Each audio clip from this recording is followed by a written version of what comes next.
Esse vídeo é sobre a falácia da intenção. E o que é isso?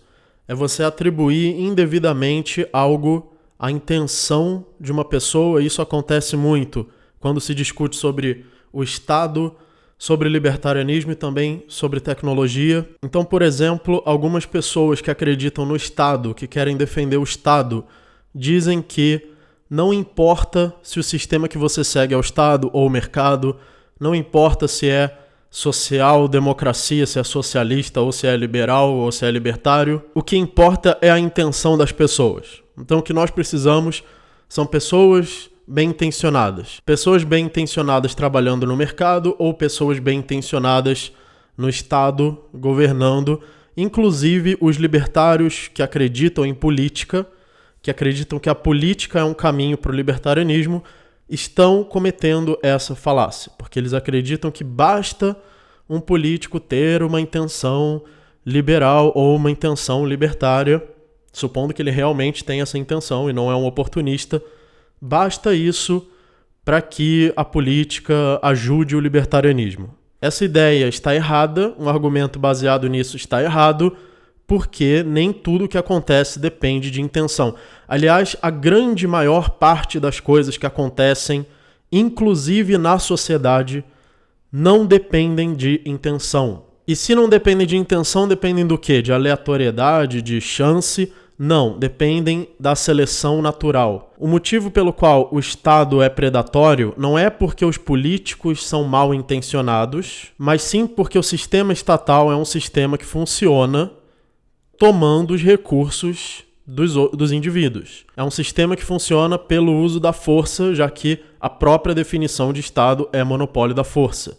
Então, se você tem alguém dentro do Estado que trabalha pelo uso da força necessariamente, porque o Estado é isso, ele é o monopólio da força, então necessariamente o que essa pessoa está fazendo ali dentro está funcionando dentro de um sistema centralizado, dentro de um sistema de agressão, dentro de um sistema de uso da força e dentro de um sistema onde não há competição. Lembrando que toda seleção natural depende da competição. O que é seleção natural? É quando você tem diferentes formas, sejam essas formas biológicas ou sejam essas formas de mercado, de produção, competindo entre si pela maior eficiência.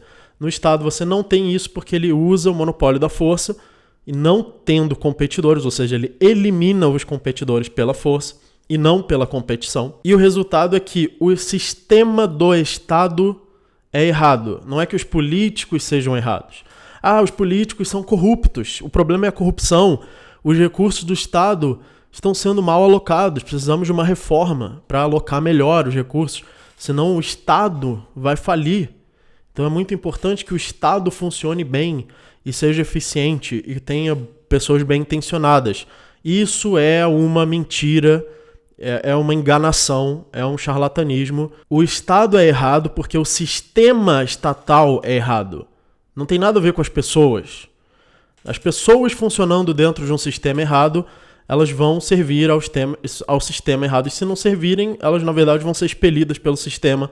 Assim como o organismo biológico, quando uma célula não está funcionando de acordo com o funcionamento desse organismo, ela é considerada um câncer, é considerada uma célula invasora, o sistema tem meios de se defender dela, e o Estado também. Quando você, lá dentro do Estado, caso você realmente tente com todas as suas forças combater o sistema do Estado, o próprio sistema do Estado vai expelir você. O Estado é um organismo que evoluiu para ser eficiente em parasitar o mercado, em parasitar a sociedade, e uma célula que não esteja ajudando vai ser expelida pelo próprio organismo. Isso não depende da intenção de ninguém. Ninguém ali precisa saber o que está fazendo. E aí é muito importante, nesse momento, trazer o conceito, que é um conceito defendido pelo Daniel Dennett, de competência sem compreensão. Ou seja, de que nós podemos, nós não, qualquer coisa da natureza, qualquer forma biológica, pode ser competente sem que ninguém saiba o que está acontecendo. Por exemplo, se você coloca 2 ou 3 formigas isoladas, elas morrem. Elas não têm capacidade de sobreviver ou de se reproduzirem sozinhas. Mas se você junta milhares de formigas, elas fazem um formigueiro. Mas não existe projeto do formigueiro, não existe planta do formigueiro, não existe engenheiro do formigueiro. Elas simplesmente são competentes, porque somando um comportamento muito burro, muito simples de uma formiga, mas somando isso em milhares de formigas, esse comportamento forma um sistema que não é, que nenhuma formiga entende e não precisa entender. E esse sistema funciona. Onde que isso também acontece? E acontece no ser humano, no cérebro. Cada neurônio do nosso cérebro é mais burro do que uma formiga. Só que nós temos bilhões, trilhões de neurônios, e esses trilhões de neurônios somados formam um sistema inteligente. Ou seja, nenhum neurônio precisa compreender o que está acontecendo no cérebro. Nenhum neurônio sabe o que está acontecendo no cérebro, e mesmo assim o cérebro funciona. Da mesma forma funciona a sociedade. Nenhum ser humano precisa entender como funciona o mercado para o mercado funcionar. Nenhum ser humano precisa entender como funciona o dinheiro para o dinheiro funcionar, ou a propriedade para a propriedade funcionar. Tanto que a propriedade já existe há milênios, né? Existem formas de propriedade, claro, que não são 100% respeitadas, mas existem na sociedade há milênios, e só hoje, só recentemente a gente está teorizando sobre o que é propriedade privada. As pessoas não teorizaram isso, elas não tinham a menor ideia do que era isso. E mesmo assim, o sistema de propriedade privada evoluiu na sociedade por seleção natural, por competência sem compreensão. Agora, o Estado também tem competência sem compreensão. Os políticos não precisam saber que eles são parasitas para serem parasitas. Eles não precisam saber que eles são ladrões para que eles sejam ladrões. Eles não precisam ter a intenção de serem ladrões para serem ladrões. E eles podem, inclusive, ter a intenção de serem bons. Ter a intenção de serem bons governantes, organizarem a sociedade, fazerem o bem para as pessoas. E mesmo assim eles vão ser parasitas. Por quê? Porque o sistema evoluiu para isso. Então essa é a falácia da intenção. É de acreditar que a intenção humana pode fazer as coisas acontecerem de determinadas formas, quando, na verdade, quase sempre não podem. Quase sempre a sua intenção não conta. O que conta é o tipo de sistema que você segue. Se você segue o sistema da propriedade privada ou o sistema do Estado, o sistema de uso da força versus o sistema de respeito à propriedade, o sistema da razão versus o sistema de quebrar a razão, o sistema de quebrar as leis naturais, ou você segue as leis naturais, o sistema descentralizado, que é o sistema natural, ou seja, uma lei natural, uma regra natural, como a regra de propriedade, como a regra da razão, como a regra da lógica, a regra das leis da física, ou se você está tentando quebrar essas regras. No caso das leis da física, você não pode quebrar, mas no caso da razão e da lei de propriedade, da lei natural, você pode quebrar essa regra natural. Agora vamos a um outro exemplo onde é usada a falácia da intenção, é em relação à tecnologia.